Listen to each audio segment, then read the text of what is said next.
Hello everyone, welcome back to my channel. So in today's video, we'll be discussing some Excel tips, and one hot topic is VLOOKUP on Microsoft Excel. So we all know that VLOOKUP has been extremely hard to kind of wrap our heads around, and it's very confusing because this function is extremely overwhelming and confusing, but one of the functions that is extremely beneficial for any of the work you're doing, especially when you have multiple entries or multiple workbooks on Excel.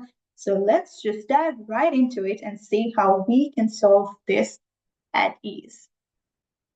So to start off with how to use VLOOKUP, I suggest that we use a very simple example that has a table of 4 columns and also 7 rows. So in this case, we have 6 entries of names, their respective ages, countries, and the kind of pet that they own. So what we're trying to do here is we have another table where we have the entries all jumbled, mixed up, not in correct order, and we just want to find out what kind of pet they own. So we already have all of this information on this particular table, and we're trying to extract just the information of the kind of pet that they own to another workbook. So once again, keep in mind that this does not work when you're having entries in the same workbook. You need to have different Excel workbooks, or else it's not going to work. If you have one workbook and multiple sheets, it's not going to work. So let's see how you do that. So over here, let me teach you how VLOOKUP works. So we're trying to return a value corresponding to Peter and the pet that he owns. So let's go ahead with the function VLOOKUP. So if you see here, it tells you exactly the kind of data that you need to be adding to this function. So the lookup value. So basically the common factor between these two tables where we can use to find a corresponding value is the name of the owner of the pet. So in this case, our lookup value is going to be Peter. You add a comma and enter the next entry, which is the table. Wait, so what table are we going to look for the information? So the kind of pet that they own will be looked in this table, right? Exactly this table. So you select the entire table because this is the table that we are going to be looking at. And you're trying to return the value that is in column E. So the pet that they owned in column E is what you're trying to return.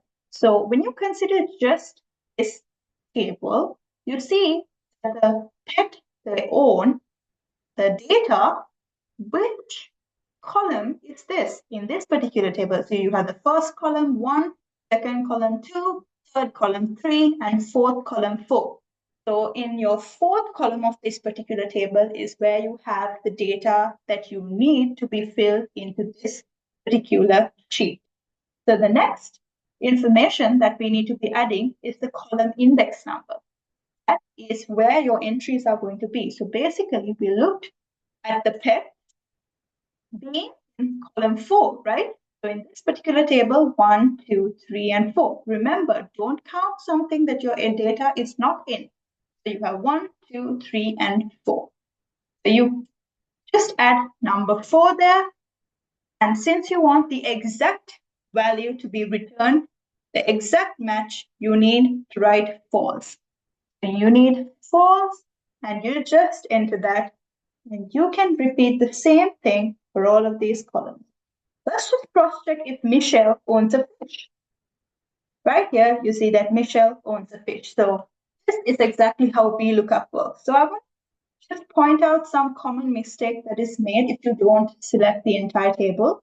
So let's assume this can be applied to no matter how much of data you have collected or how much of entries you have. You can have thousands of entries. Just remember that it's so simple. The steps are you need to find a common factor between these two.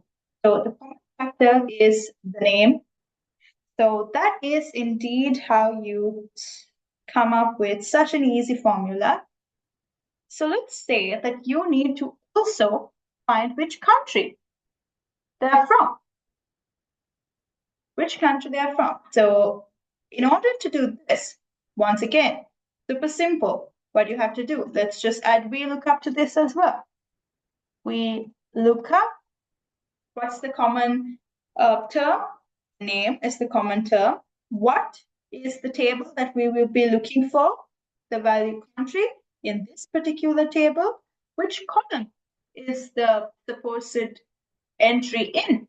1, 2, and 3 in this particular column. So that is going to be column number 3. You need the exact match, so false. And there you go. Now come up with a country. It's simple and easy as that. So this is how you use VLOOKUP. With that being said, I hope today's video genuinely helped you get around Microsoft Excel. And if you would like to watch more of these videos, please drop a comment below and let me know what kind of Excel tips you would like to get taught. So with 1, 2, 3, go. With that being said, thank you everyone for watching my video, and I genuinely hope that all of you were able to gain some sort of knowledge on the tips and wrap your heads around the easy navigation and easy techniques of moving around on Microsoft Excel. So if you would like to watch more videos or get to know other Microsoft Excel tips or any other tips, just please let me know down below on the comments. And if this video genuinely helped you today, please do not forget to subscribe to my channel. So thank you. See you guys.